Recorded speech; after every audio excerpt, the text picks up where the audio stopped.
Hi everyone, welcome to the second of Co-Create's Learning Lunches. Today we're going to be looking at paying participants for involvement. What difference can it make?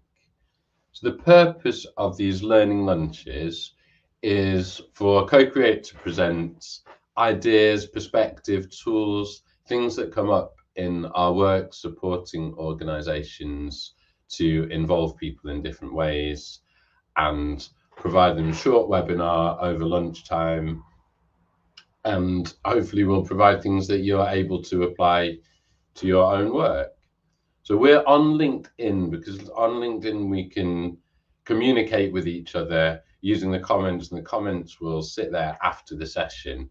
And we've found that people build great connections through these kind of sessions, and people will suggest things that we really want to hear more about. So we really wanted to kind of keep that opportunity open. So I invite you to use comments if you're watching this live on LinkedIn, or if you're watching the recording afterwards.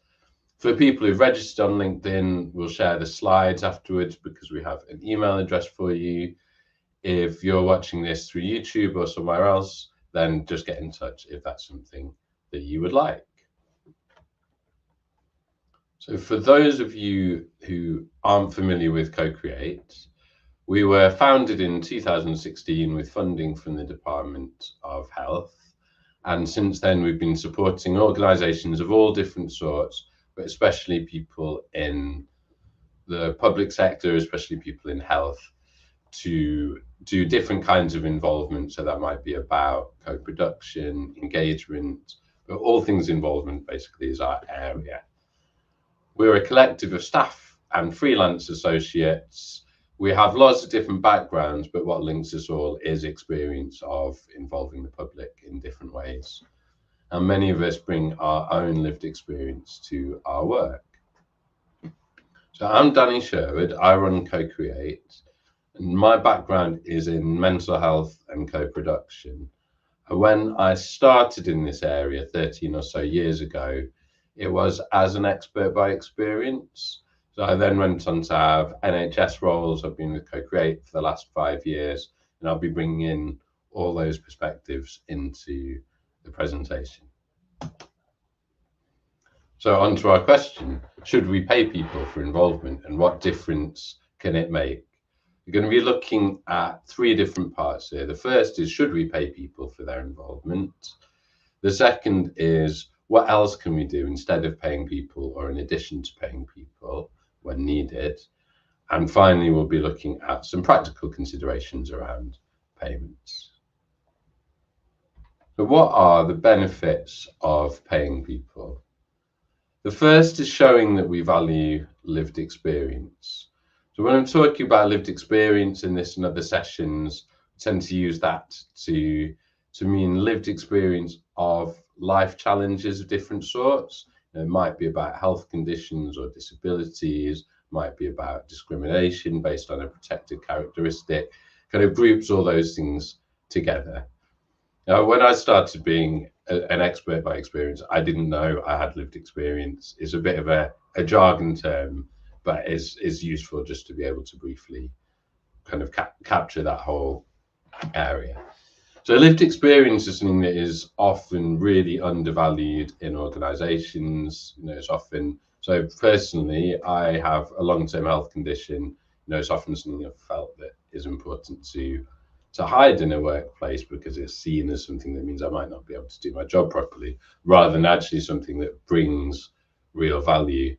And so it's really important that we can show that we value lived experience. And one of the tools that we have to do this is to pay people for their time.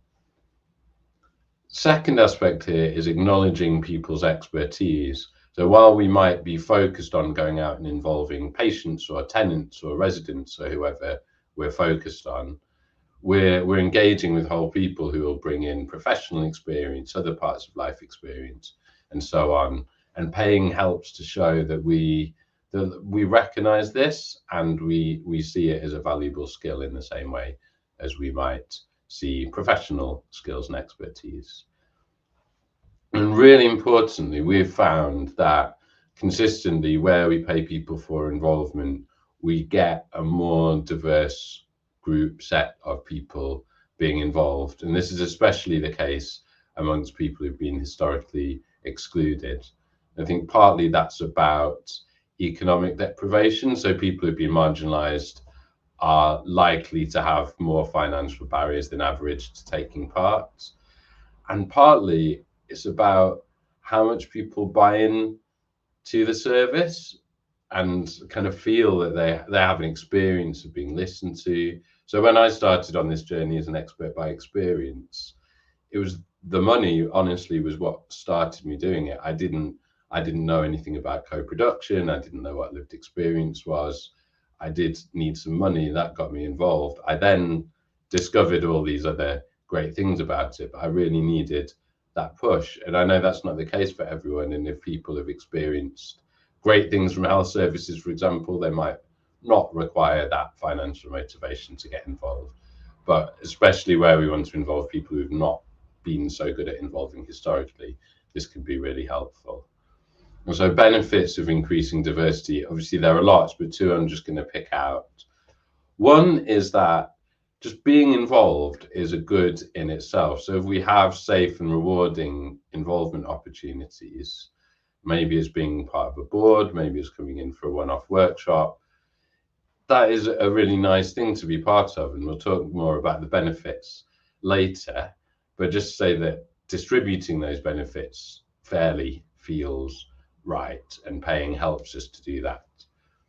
The second thing is that we just get better outcomes for our work. So involvement work can have many different purposes. Say, for example, we want to understand more about the communities we support.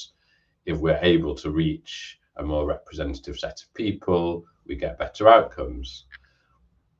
And so even when we need to justify, as we do with funding sometimes, from a purely financial perspective, given that co-production, it's this precious and limited resource, if we put in a bit more money, we find a bit more budget to pay some people, that obviously often leads to better outcomes. And that in itself is a really strong argument for doing this. Just want to address a couple of common objections to paying people.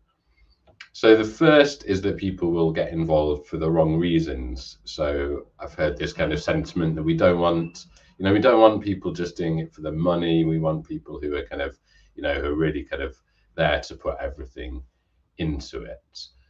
And my response to that, partly it would be what I've just been talking about some people might get involved for those reasons that we might feel are the right reasons, we might not. But other people won't, and they might need that kind of extra motivation. And also, just if we want to go beyond the same people that we usually involve, give people another reason to even kind of have a look at this and find themselves involved. But the other thing that feels really important is we don't tend to worry too much that professionals who are getting paid for their roles are doing it for the wrong reasons and therefore aren't going to do their job well. So it doesn't seem to hold that we need to worry about that for people who are involving either. Second is that people don't want to be paid. So it is true that some people don't want to be paid, but it's definitely also true that a lot of people do want to be paid. So we should always give people the option not to be paid for participation if that's what suits them best. But that doesn't mean that we shouldn't provide the option to be paid for what's usually a larger proportion of people who would appreciate that payment. I want to mention at this point a couple of risks around paying people for involvement that are generally manageable, but there are things that we need to be aware of. So the first is that depending on someone's situation, if someone is claiming welfare benefits of different sorts, being paid for involvement can really mess with those. Those systems, if you're not familiar with them, they're not very kind, they're punitive, they're also not very clear.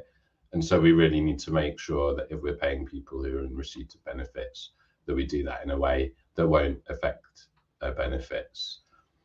And for people who are in the process of claiming asylum, they're not allowed to be paid for anything. So it's really important that we're not paying people directly. So when we get to the end, we'll look at practical considerations. I'll get into that a little bit more. But for now, just say it's worth being aware of those risks. The second is that money persuades people to do something that's not in their best interest. So when you're really struggling for money, there are a lot of things you might do that aren't very comfortable, but that you do anyway because you need the money. And that is something we can never entirely remove that risk, but the benefits of paying people do really outweigh that. However, I think it's worth thinking of a few things to mitigate that risk and make sure that we don't end up pushing people into doing things that aren't in their best interests just for payments. Another thing to bear in mind here is the payments are not, that they are very rarely very large. So that is one thing that reduces this risk. So as we're going into something, we want to first communicate the risks to potential participants. So think about what kind of work we're doing, how risky is that going to be for people? So 2 potential involvement projects, one might have people coming in and commenting on a new online booking system that you're considering, or saying which of these posters is more appealing, is more likely to catch their attention. That feels like a very low risk activity. Whereas there's other involvement opportunities that have people standing up in front of a room and sharing traumatic histories, and that can be a big load on someone. So we need to let people know before we even start what kind of risk there might be to them, and state some suitability criteria. You know, it might be that this opportunity isn't appropriate for everyone depending where they are with the specific lived experience that we're thinking about. And if we state those criteria in advance, it makes it much easier to then have conversations with people if we think this might not be a suitable opportunity for them. Offering support where appropriate. So this could be anything from we're interviewing people and we let them know that we've got some time spare afterwards if anything difficult's come up for them, right through to, for example, mental health support if we think there might be a higher risk with something. And finally, just have a think about your method. So if this is a risk that is coming up in your context, just have a think through, are there different ways in which we could involve the same people, work towards similar outcomes that would be lower risk? And there are situations, not loads of them, but there's been the occasional situation with Co-Create where we've decided actually this risk is too great because the people that we need to hear from are too vulnerable at this time, and therefore agreed to work with community organizations that represent those people instead. So yeah, just be aware of this risk. But as we work through those things, we found that it is possible to involve people, even people with really serious challenges, in a way that can feel safe and rewarding. The next section, how else can we recognize people's involvement? So I'm going to cover 2 different scenarios. One of those scenarios is where we just can't pay people. I'll get into the reasons for that in a minute. The second is that we are paying people, but actually we want to do a bit more. So in the same way that with good employment practice, we want to offer people more than just money for doing something they might not want to do. We want to think about well-being and development and all those different things. So ideally in our involvement work, we're looking to go beyond just paying people for extracting information or that more kind of transactional approach, and thinking about other ways we can involve people. So these will be additions to payment, but also replacements in certain cases. So some of you might be working for organizations who just don't have the budget to pay people. This could often be the case with, for example, small community organizations. It can also be that a project has been budgeted for, funding's been gained, get into it, then realize that actually we don't have budget for involving people, and then it's hard to fit that in. That obviously is something we can plan for in advance. So I'd really urge you to make sure that kind of paying people is something that you budget in from the beginning. Second is people don't want to be paid. As we've said, some people don't want to be paid. That doesn't mean they don't want to get something back from their involvement. So it's good to think about what else we can offer. And finally, as I've mentioned, some people can't be paid, and thinking especially some people on welfare benefits and people who are claiming asylum.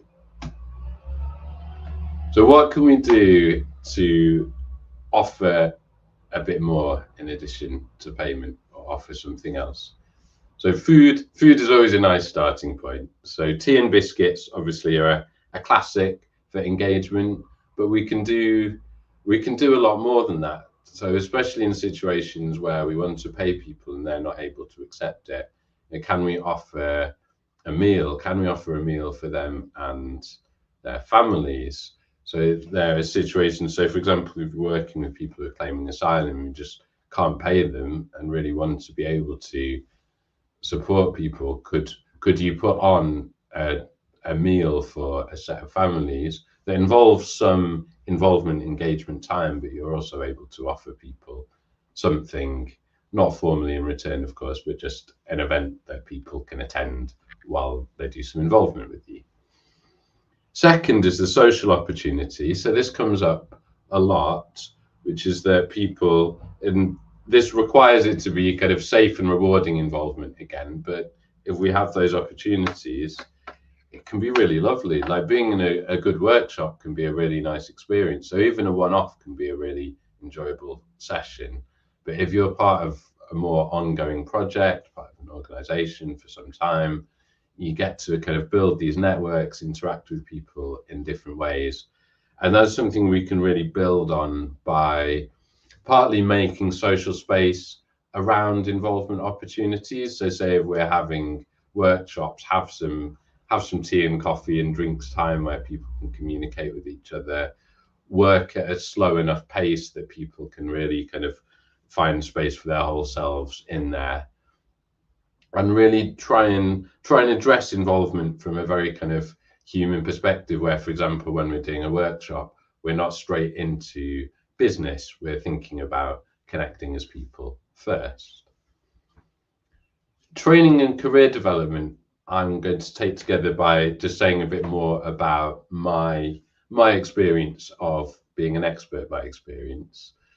So as I said before, it was a kind of money that motivated me to start. But then as I got involved, I found that it felt really good to be able to use my own life challenges to hopefully support other people. But I also found myself getting involved in work type activities that I hadn't had the opportunity to get involved in because my health had knocked me out of work for most of my adult life at that point. And so I received, fortunately, I was working with a really nice North London borough, and they were really supportive. They offered training, so I was better able to get involved in activities. And it didn't take that long until I was on a steering group. I was co-chairing a board. I was asked to design and initiate a project that I felt would be useful. And kind of found over time that when I then moved into professional roles in the NHS, that those opportunities, they really helped me in the long run so much more than the money for being involved. And that's a kind of a huge benefit that people can be offered. So obviously some of this is quite individual, and it's worth thinking about people that you're involving and talking to them about what kind of development would support them and so on. But yeah, really think about that in your roles. And then finally on this, I'm just going to say there's by no means an exhaustive list. So please, if you're on YouTube or LinkedIn with us, please use the comments to add in any other things that you feel like we can offer, as well as or as an alternative to money that can support people and to give something back. So really thinking about people often talk about reciprocity as a core principle of co-production. So we're receiving something and we're giving something back. So anything towards that would be really great to hear. And if I don't get to your comment during the session, then I will do afterwards. So finally, just want to think about a few practical considerations. So the first, and this is about, so this is coming back to the risk where we're working with people who are in receipt of welfare benefits or people who are claiming asylum. Don't try, my personal advice is don't try and work out how to advise people yourself unless you're really expert on this already. They're really difficult systems. The consequences can be great if people get them wrong. So connect with an advice organization who can support people when they need it. So it might be a citizens advice bureau, a charity that supports people claiming asylum. We kind of make that connection wherever feels appropriate for you. Do consider their resource and capacity. So not a big thing if you're thinking of a very small project that might send a few people their way, but obviously if it's going to be over time or large numbers, get in touch, see what works for them. If this is part, for example, of a policy you're designing for your organization, you might want to look at funding someone like a CAB to provide advice in an ongoing way. And then finally on this, make sure that participants are aware of the risks. So communication is poor in benefit systems, asylum claims. People don't necessarily know all of the rules that they're trying to work within. So it's really important just that people are aware that there could be a risk, and that if there's any risk at all, they should get advice there. So big question, this one, how much should we pay people? Not going to give you an answer, unfortunately, but I'm going to give you some things that you might want to think about in making that decision. So first thing is that expenses really should be a minimum standard. If at all possible, cover expenses, because that stops people being excluded because they can't afford to take part, but also stops people being out of pocket as a result of taking part. And remember that expenses can include more obvious things like travel, but also things like caring expenses. People might need childcare to take part, someone might need a personal assistant to take part, so you can budget a bit more than you might expect to cover some of those things. Where you do pay people, minimum wage rules apply, so just worth being aware of that. There's a link there to the National Institute for Health Research rates. I'll share the slides afterwards for people who've registered on LinkedIn. Get in touch with us. I'll drop the contact details in at the end of the session as well. So get in touch with us if you'd like to see the slides. But they provide a really useful starting point where you can see how they've set things out. And yeah, if you kind of don't know where to start with where you're paying people, that would be a good place to go for. And how much you pay for people is always going to need to be something that you decide in your context. But a couple of things that you might want to consider.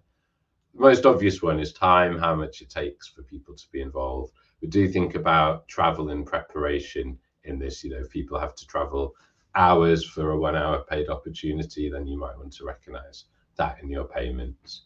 Second is level of responsibility. So again, with the involvement opportunities I mentioned earlier, if I'm just coming in to give feedback on a poster, for example, very little responsibility. Whereas if I'm co-chairing a board, I used to get really nervous about that one.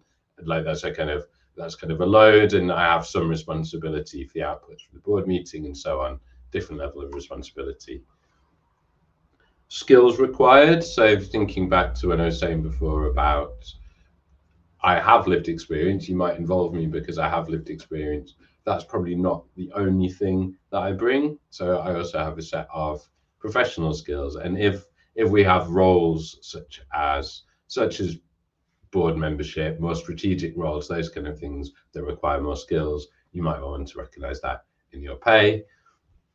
And then finally, potential for re-traumatization. So this is very individual. So for me personally, I'm quite happy talking about my health condition. You know, if it's in the right environment, it can be a really positive thing for me.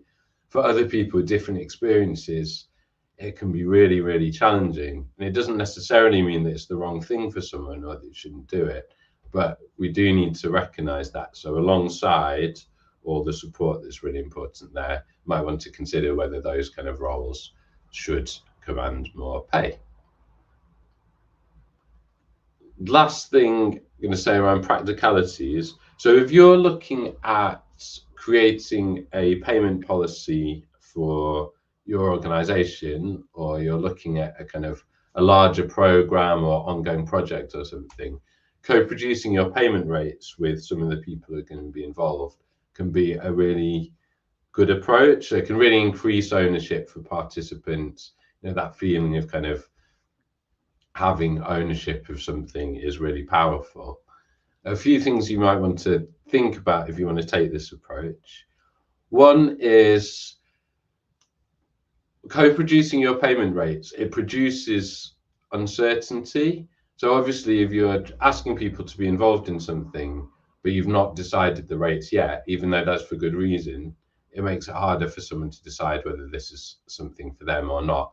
And you do also run the risk of losing people who might see a rate and say, okay, I'll give that a go then, but without that certainty, don't take part.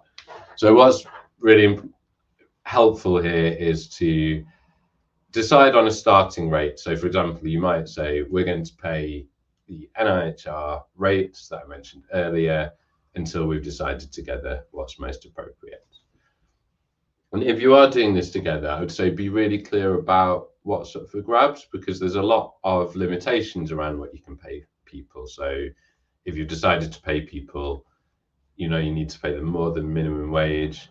I imagine your organization's budget puts a ceiling on what you can pay people as well. So it may be, for example, when we're looking at how much we can pay people, that actually there's not that much movement. And co-production tends to work best on bigger questions. So if actually it's kind of fairly set by practicalities, maybe that's not the thing to co-produce.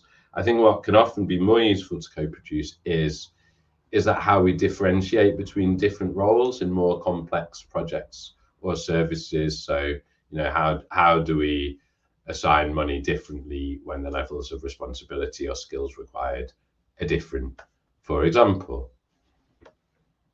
So if you would like any support from Co-Create on that or anything else we've been talking about today, we offer consultancy, training, facilitation, and projects to support around payment for participations, but really all things around involvement.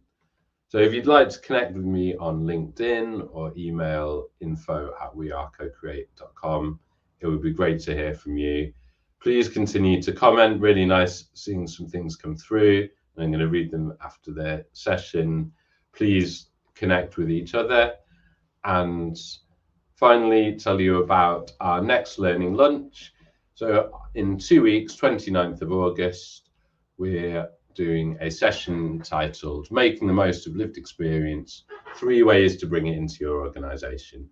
So there we're going to be thinking less focused on kind of people outside the organization, but what's inside the organization. How can we bring lived experience in? How can we value the lived experience that already exists where we are?